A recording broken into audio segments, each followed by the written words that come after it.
یہ واقعہ بڑا امیزنگ ہے. واقعہ ہے ایک سسٹر کا.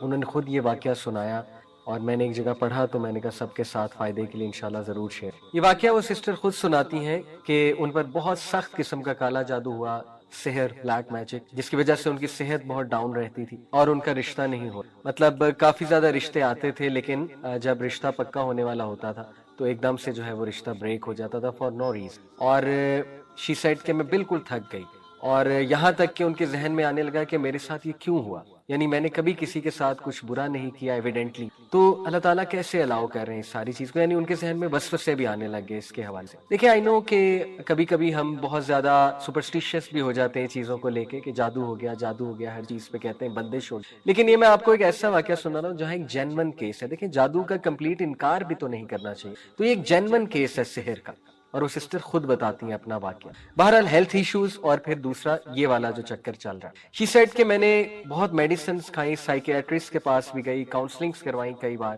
یعنی دنیا کا ہر وہ علاج جو پاسبل تھا وہ میں نے ٹرائی کر لیا. ایون میں نے رقیہ بہت بار کروایا. رقیہ کہتے ہیں اسپرچول علاج ہے ایک جس میں دم کیا جاتا ہے, اوتھینٹک دم ہوتا ہے, قرآنی سورز ہیں کچھ اور نبوی دعائیں ہیں وہ پڑھی جاتی ہیں. تو انہوں نے کئی راکیز سے جو رقیہ کے ایکسپرٹ ہوتے ہیں ان سے رقیہ بھی کروایا. اینڈ شی سیڈ کہ رقیہ سے آرام آ جاتا تھا لیکن اس کے کچھ دیر بعد پھر سے وہ ایشوز شروع ہو جائے, یہاں تک کہ شی ٹوٹلی گیو اپ. پھر کسی نے بس ان کو بتایا کہ آپ بس میرے کہنے پہ ایک اسکالر سے ضرور مشورہ کر لیجئے. شی سیڈ کہ میں ایک اسکالر کے پاس گئی جو مجھے ریفر کیے گئے اور ان سے میں نے مسئلہ بیان کیا اور انہیں ساری ہسٹری بتائی کہ اس طرح میں ٹرائی کر چکا. ان اسکالر نے کہا کہ بیٹا آپ میرے کہنے پہ یہ 10 چیزیں ٹرائی کرو, ہر چیز آپ نے ٹرائی کر ہی لی ہے تو چلو یہ 10 چیزیں ٹرائی کرنے میں کوئی حرج نہیں, لیکن آپ نے مجھے پرومس کرنا ہے کہ آپ یہ 10 چیزیں کرو گے. اور during while you are doing that تو ہو سکتا ہے آپ کو بہت ڈی موٹیویشن آئے, بہت ڈاؤٹ آئے, لیکن آپ نے صبر کرنا ہے اور آپ نے جمے رہنا ہے انشاءاللہ, اور آپ نے کچھ بھی کر کے ان چیزوں پہ عمل کرنا ہے. شی سیڈ کہ میں نے ان کا ٹھیک ہے, آئی ول ٹرائی مائی بیسٹ, میں پوری کوشش کروں گا. انہوں نے کہا کہ بیٹی سب سے پہلے یو ہیو ٹو پرومس می کہ آپ روزانہ قرآن پڑھو, چاہے 1 ورس, چاہے 2 ورسز, چاہے 10 ورسز, چاہے 1 پیج, چاہے 2 پیج, جتنا قرآن آپ پڑھ سکتی ہو آپ نے مس نہیں کرنا, آپ نے ڈیلی قرآن پڑھنا ہے. یہ آپ اس سے پہلا پرومس. انہوں نے کہا ٹھیک ہے انشاءاللہ, it will be on my list. دوسری بات انہوں نے یہ کی کہ آپ تہجد کے ٹائم اٹھ کے, جتنی آپ کو توفیق ملتی ہے انشاءاللہ, آپ تہجد کے ٹائم اٹھ کے اپنے لیے خاص دعا کرو اللہ, اور اللہ کو ایسے جملے کہو کہ اللہ میں سب سے جو ہے وہ نا امید ہو جائے اور میں نے ہر چیز ٹرائی کر لیا, یا رب آپ ہی شفا دینے والے ہیں, میری ساری کی ساری امید آپ سے اور میں اس گھڑی میں آپ ہی سے مانگتی. تیسری بات انہوں نے یہ کہی کہ ایسے اوقات ان کے بارے میں پڑھو جب دعاؤں کی قبولیت کے اوقات. وہ کیا کیا ہے؟ مثال کے طور پہ حدیث میں آتا ہے بارش کے دوران دعا قبول ہوتی ہے, سفر کے دوران دعا قبول ہوتی ہے, سجدے میں دعا قبول ہوتی ہے, نماز میں جو سجدہ کیا جاتا ہے فرض نماز میں, اس میں اردو میں تو نہیں دعا کر سکتے لیکن کوئی جنرل دعا مانگ سکتے ہیں, جیسے ربنا آتنا فی الدنیا حسنۃ وفی الآخرۃ حسنۃ وقنا عذاب النار, یہ بالکل جائز ہے along with سبحان ربی الاعلیٰ جو ہم کہتے ہیں. اور یہ جنرل دعا کرتے ہوئے اپنا مسئلہ ذہن میں لایا جا سکتا ہے, تو وہ بھی دعا کا ایک طریقہ ہے. اور نماز کے بعد بھی سجدے میں گر کے اردو میں بھی دعا کی جا سکتی ہے نماز کے بعد. اسی طرح انہوں نے کہا کہ اقامت اور اذان کے درمیان کا جو ٹائم ہے اس وقت دعا کی قبولیت ہے. اور انہوں نے کہا اس طرح مزید ایسی ریسرچ کرو کہ کون سے جو ہے وہ دعا کی قبولیت کے اوقات. اس نے کہا ٹھیک ہے, میں انشاءاللہ اس کی بھی کوشش کروں گی کہ وہ اوقات جب دعا کی قبولیت ہے. جیسے نبی صلی اللہ علیہ وسلم نے فرمایا کہ جمعے کے دن ایک گھڑی آتی ہے, عصر سے مغرب کے درمیان اس گھڑی کا ذکر کیا گیا ہے. زیادہ جو اوتھینٹک ویو اسکالرز کا وہ عصر سے مغرب کے درمیان کون سی گھڑی ہے. دیکھیں کوشش کریں عصر سے مغرب ذکر میں سپینڈ کرے بندہ, کوئی ایک فرائیڈے ایسا رکھ لے, اگر ہر فرائیڈے نہیں کوئی اپرچونٹی نکل رہی, کوئی ایک فرائیڈے رکھ لے, اس میں دعا کرے. اس نے کہا ٹھیک, آئی ول ٹرائی ٹو ڈو. چوتھی بات جو انہوں نے کی, انہوں نے کہا کہ جس مسئلے سے بیٹا تم گزر رہی ہو اس مسئلے کے بارے میں دوسرے, یعنی کتنی بے شمار ہماری بہنیں ہیں, مائیں ہیں, جو ویڈوز ہیں, جو مطلقہ ہیں, یا جن کی شادیاں نہیں ہو رہی ہیں, عمریں بڑھ رہی ہیں, ان کے لیے دعا کرو, صرف اپنے لیے دعا نہ کرو. کتنی ہی ہماری بہنیں ہیں, ہمارے بھائی ہیں جو سحر کے اندر مبتلا ہیں, اوتھینٹک سحر کی یہاں پہ بات, ان کے بارے میں دعا کرو, اللہ انہیں شفا کاملہ دے. شیخ نے کہا کہ جب ہم کسی کے لیے دعا کرتے ہیں ہماری دعائیں ضرور. اس نے کہا واقعی یہ تو کبھی سوچا بھی نہیں تھا میں نے. زیادہ تر دیکھیں نا انسان اپنے لیے دعائیں کر رہا تھا. انہوں نے کہا تو بہت اچھی بات ہے, میں ضرور دوسروں کو بھی یاد رکھوں. جیسے کسی کی اولاد نہیں اور کوئی بے اولاد ہے, اسی دوسروں کے لیے زیادہ دعائیں. جب آپ دوسروں کے لیے کریں گے اللہ آپ کی دعائیں بھی ضرور قبول. پانچویں بات انہوں نے کہی کہ میرے کہنے پہ آپ نے صبح شام کے اذکار کبھی نہیں چھوڑے. صبح شام کے اذکار, فجر کے بعد صبح کے اذکار ہوتے ہیں اور شام کے اذکار مغرب سے پہلے ہوتے. انہوں نے کہا کہ you have to promise me صبح شام کے اذکار نہیں چھوڑو گی, even during your menses, special days میں بھی اذکار کرو, اسپیشل ڈیز میں اذکار کر سکتے ہیں, کوئی حرج نہیں. چھٹی چیز انہوں نے کہی کہ گناہوں سے بچو. آئی نو دس از ویری ہارڈ, جب بندہ ڈاؤن ہوتا ہے تو گناہوں میں بھی پڑ جاتا ہے, ڈیموٹیویٹ ہوتا ہے نا, تو بندہ جو ہے ادھر ادھر نکل جاتا ہے, ڈائیورٹ ہو جاتا ہے. انہوں نے کہا ایسا نہیں کرنا, یو ہیو ٹو پرومس می کہ دیکھو ہر چیز تو تم نے ٹرائی کی ہے, تو یہ ٹرائی کرنے میں کیا حرج ہے. کوئی اگر گناہ کر رہی ہو تو بیٹا اس کو ترک کرو, اس گناہ کو, کیونکہ گناہ جب انسان کرتا ہے تو اس کی ول پاور ٹوٹتی ہے مزید, اور شیطان اس پہ مزید حاوی ہوتا ہے, شیطان اس کو مزید وسوسے دلاتا ہے. تو یو ہیو ٹو پرومس می کہ تم اس سے انشاءاللہ پوری کوشش کرو گی. دوسرے کا ٹھیک ہے. نمبر 7 انہوں نے کہا کہ کسی کی مدد کرو, ریگولر کسی کو پکڑ لو, کوئی ضرورت مند کو اس کی مدد کرو. اور سب سے پہلے بہت ضروری ہے علم والوں کی مدد کرو. علم والے کون ہیں؟ جو عالم بن رہے ہیں یا علم سے جڑے ہوئے ہیں لیکن ان کے وسائل نہیں ہیں, ان کی مدد کی جائے. یا کوئی تکلیف میں ہے, کسی کی کوئی بیماری ہے, علاج ہونا ہے, ان کی مدد. یا کوئی اور ضرورت مند ہے, کسی کو کسی چیز کی ضرورت ہے, تو نظر رکھو ایسے لوگوں, تھوڑا سا باہر نکلو اپنے اوپر, ایسے لوگوں پہ نظر رکھو اور ان کی مدد کرنا شروع کرو مانیٹری سینس. نمبر 7 انہوں نے کہا استغفار کو بڑھا دو, بہت زیادہ بڑھا دو, کثرت استغفار کرو. استغفر اللہ تو, استغفر اللہ تو, استغفر اللہ تو. Very simple.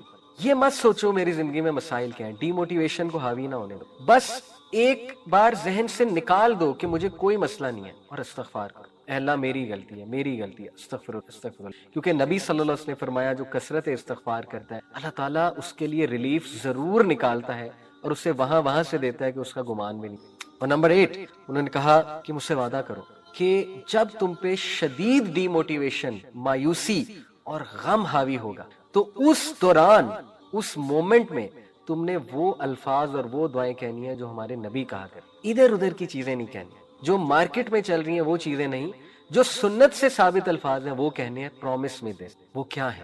نبی صلی اللہ علیہ وسلم جب شدید غم میں ہوتے, شدید کوئی تکلیف آتی, ہمارے نبی کہتے تھے اللہ اللہ ربی لا اشی شیئا. اسی طرح ہمارے نبی کہتے تھے یا حی یا قیوم برحمتک استغیث.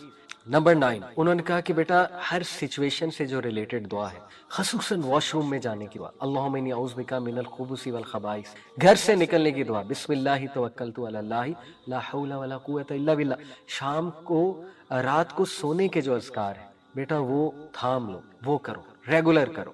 جتنے مواقع کی دعائیں تم کر سکتی ہو, خصوصاً ایسے جو واش روم کے اور رات سونے سے پہلے کی جو. اور 10ویں چیز انہوں نے کہا کہ بیٹا اس دعا کو پکڑ لو, خاص اس دعا کو, سخت تکلیف, لا الہ الا اللہ العظیم الحلیم, لا الہ الا اللہ رب العرش العظیم, لا الہ الا اللہ رب السماوات و رب الارض و رب العرش. یہ 10 پوائنٹس انہوں نے کہا کہ دیکھو تم نے ہر چیز تو ٹرائی کر لی. اب دیکھیں کوئی سوچ سکتا ہے یار یہ تو اتنی لمبی ٹو ڈو لسٹ ہے, ہم سے تو پہلے ہی چیزیں نہیں ہو رہی. بات یہ ہے کہ جس کی جان پہ بنی ہوتی نا, جو بہت زیادہ پریشان ہوتا ہے, کچھ بھی کرنے کے لیے تیار ہوتی, ٹھیک ہے, وہ ہر ایک کے پاس گیا ہوتا ہے, اس نے تو پیسے کتنے لگائے ہوتے ہیں, وہ تو عاملوں کے پاس گیا ہوتا ہے. تو کیا یہ 10 چیزیں اس کے مقابلے میں کوئی بہت لمبی لسٹ ہے؟ میں تو نہیں سمجھتا. انشاءاللہ یہ 10 چیزیں کی جا سکتی ہیں, ان 10 چیزوں کو ٹرائی کریں. سٹوری یہاں ختم نہیں ہوئی. ان سسٹر نے کہا میں 1 مہینے شیخ کے پاس آیا, 1 مہینے بعد, اور میں نے انہیں کہا کہ الحمدللہ میں نے وہ 1 مہینہ چیزیں ٹرائی کی, وعدے کے مطابق میں نے صبر کیا اور میں نے جاری رکھا ان چیزوں کو. اللہ نے مجھے ریلیف دی, اللہ نے مجھے شفا دی, میں خوش ہوں. اور یقین کریں کہ اس نے کہا کہ میں کچھ سال بعد آئی ہوں, الحمدللہ میرے 3 بچے تھے, میرے ساتھ 3 پیارے بچے تھے. وہ شیخ بڑا حیران ہوئے یہ کون ہے.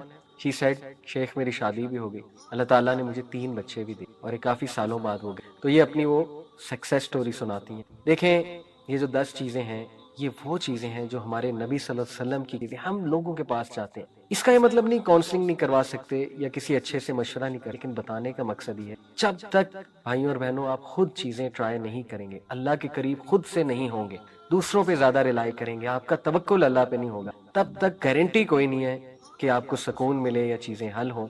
دیکھیں خدا نہ خواستہ اگر مسئلہ حل نہ بھی ہوا, یہ 10 چیزوں سے کم از کم اللہ کے ساتھ آپ کا تعلق اتنا سٹرونگ بن جائے گا اور آپ کو ذہنی اور قلبی سکون ایسا مل جائے گا کہ انشاءاللہ تعالیٰ آپ کو زندگی گزارنے کا مزہ آئے گا. لیکن یہ بھی امید کریں کہ انشاءاللہ مسئلہ بھی 100% حل ہو جائے گا. جب آپ اللہ سبحانہ و تعالیٰ سے آپ کا ایمان چلا گیا اور وہ واحد ایک ہوپ اور وہ توکل والی فیلنگ جب چلی گئی, ٹرسٹ ہی اٹھ گیا ایک اللہ سبحانہ و تعالیٰ کی ذات سے, تو پھر پیچھے بچا کیا.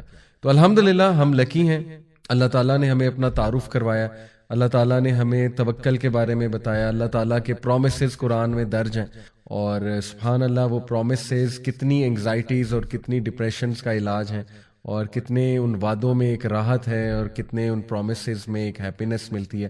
الحمدللہ فار ایوری تھنگ, اور الحمدللہ کہ اللہ کے فضل سے ہم مسلمان ہیں. تو انشاءاللہ آج اس ٹاپک کو ایک اور وجہ ڈسکس کرنے کی یہ بھی ہے کہ ہماری جو نوجوان نسل ہے اس کے بڑے سوالات ہیں توکل کے حوالے سے, اور بڑی کنفیوژن بھی ہے نا, کیونکہ ایک طرف ویسٹرن کانسیپٹس ہیں.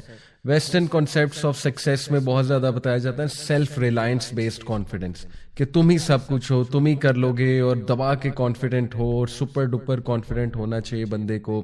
اپنی باڈی لینگویج ایسی رکھنی چاہیے, اپنی چال ایسی رکھنی چاہیے. ٹھیک ہے, وہ اپنی جگہ چیزیں درست ہیں, ان کا رول ہے سکسیس میں, ہم ان کا انکار نہیں کرتے ہیں. میں نے بھی سائیکالوجی پڑھی ہوئی ہے, and I understand these things, اور میں نے پریکٹس بھی کی ہیں. لیکن آن دی ادر ہینڈ دوسرا ایک کانسیپٹ ہے کہ نہیں, بس کچھ بھی نہ کرو اور بس توکل ہی کرو, اور ہیو فیتھ ان اللہ, اور بس اللہ تعالیٰ سب سنبھال لیں گے. تو یوتھ کے نا سوالات ہیں کہ واٹس دا ماڈریٹ وے, کریں کیا. بڑی تھن لائن ہے. ایسا نہ ہو کہ ہم اپنے اوپر ریلائی اتنا کرنے لگیں, اپنے اوپر اتنے کانفیڈنٹ ہو جائیں کہ ہم اللہ کو ہی بھول جائیں. جیسے اللہ نے کہا نا, وَلَا تَكُونُوا كَالَّذِينَ نَسُوا اللَّهَ فَأَنسَاهُمْ أَنفُسَهُمْ أُولَٰئِكَ هُمُ الْفَاسِقُونَ.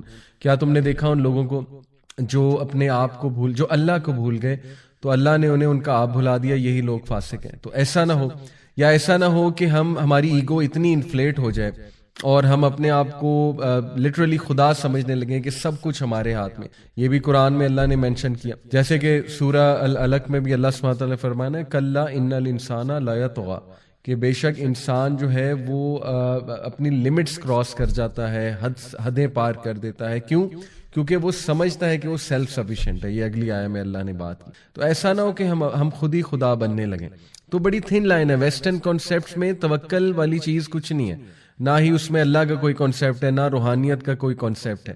تو ہم نے انشاءاللہ ڈسکس کرنا ہے کہ توکل ان دا ریئل سینس ہے کیا, اس کے فائدے کیا ہیں انشاءاللہ تعالی, اور ہر مسلمان کو توکل کیوں کرنا چاہیے اپنے تمام معاملات میں اللہ سبحانہ وتعالیٰ کی ذات میں. تو میں تھوڑی سی آؤٹ لائن آپ سے ڈسکس کرتا ہوں انشاءاللہ. سب سے پہلے ویل ڈیفائن توکل, ڈیٹیل میں دیکھیں گے, اسکالرس کے کچھ کوٹ سامنے رکھیں گے انشاءاللہ. قرآن اور حدیث سے ہم دیکھیں گے انشاءاللہ, رہنمائی لیں گے توکل ہے کیا. پھر ہم ڈسکس کریں گے کہ why Allah deserves to be trusted most, Allah سبحانہ وتعالیٰ کیوں اس بات کا حقدار ہے کہ سب سے زیادہ اس کی ذات پہ ٹرسٹ کیا جائے. پھر ہم کچھ بیسک فنکشنز آف توکل دیکھیں گے, اس کے فوائد دیکھیں گے, بینیفٹس دیکھیں گے. پھر انشاءاللہ کچھ ایسی مثالیں, کوالٹیز وہ کیا ہیں ان لوگوں کی جنہوں نے اللہ سبحانہ وتعالیٰ پہ توکل کیا, and what were the out comes in کے اس بیہیویئر کی, یہ دیکھیں گے. اور پھر فائنلی ہم ڈسکس کریں گے practical ways how to boost our توکل ان اللہ سبحانہ وتعالیٰ. سو انشاءاللہ آپ لوگ ریڈی رہیں for very heart warming lecture انشاءاللہ. اللہ تعالیٰ جو ہے وہ ہمیں عمل کی بھی توفیق دیں. سو لیٹس اسٹارٹ انشاءاللہ. سب سے پہلے یہ کچھ پکچرز میں آپ کو دکھانا چاہوں گا. دیکھیے یہ پکچر سے ہمیں کچھ فگرز یاد آتے ہیں, قرآنک سٹوریز یاد آتی ہیں. جیسے کہ پہلی پکچر ہے آگ کی پکچر, اور یہ پکچر دیکھ کے فوراً ہمارے ذہن میں حضرت ابراہیم علیہ السلام آئیں گے کہ جب انہیں آگ میں پھینکا جا رہا تھا, نمرود کا حکم تھا, تو ابراہیم علیہ السلام جو ہے he was very calm and composed, اور ایون فرشتے آئے ان کی ہیلپ کرنے, جبرائیل علیہ السلام آئے. تو آگے سے ان کے جو آخری الفاظ تھے, ابن عباس رضی اللہ عنہ کہتے ہیں before being thrown into the fire, صحیح بخاری میں ہے. ابن عباس کہتے ہیں کہ ابراہیم کو جب پھینکا جا رہا تھا آگ میں, تو ان کے جو آخری الفاظ تھے وہ تھے حسبی اللہ و نعم الوکیل, کہ میں تو اللہ رب العالمین پہ توکل کرتا ہوں اور وہ میرے لیے کافی ہے, اور وہ بہترین ہے میرے تمام معاملات کو سنبھالنے کے لیے. تو سبحان اللہ, یہ ان کا توکل تھا. اور ایون جبرائیل علیہ السلام کو بھی انہوں نے کہا تھا کہ میرے لیے اللہ کافی ہے, مجھے آپ کی ہیلپ نہیں چاہیے. پھر دیکھیے ایک یہ ویل نظر آ رہا ہے, تو ویل کو ذہن میں لاتے ہی ہمارے ذہن میں حضرت یوسف علیہ السلام آتے ہیں. اور کیا سبحان اللہ سٹوری ہے یہ توکل کی, کہ کس طرح وہ کیا حالت ہوگی ایک بچے کی اس کنویں میں, اور کیا ان کے ذہن میں خیالات آ رہے ہوں گے اوبیسلی کہ میں اکیلا ہوں, اور سبحان اللہ باہر نکلوں گا تو سلوشن نہیں ہے, اندر رہوں گا تو بھوک اور پیاس سے مرنے کے چانسز ہیں. تو ایک سٹک سچویشن, یعنی کچھ نظر نہیں آ رہا کہ اب کرنا کیا ہے. لیکن دیکھیں اس ٹائم پہ اس ویل میں توکل نے ہی فائدہ دیا. اور آپ دیکھیں پھر story, rest of the story, Allah نے انہیں کیسے گرو بھی کرایا، بچایا بھی، اور پھر کنگ آف ایجپٹ بھی بنے. تو یہ اسپیشلی سٹوری اس کے لیے بہت زبردست ہے، ہر اس انسان کے لیے جو سٹک ہے کسی سچویشن میں.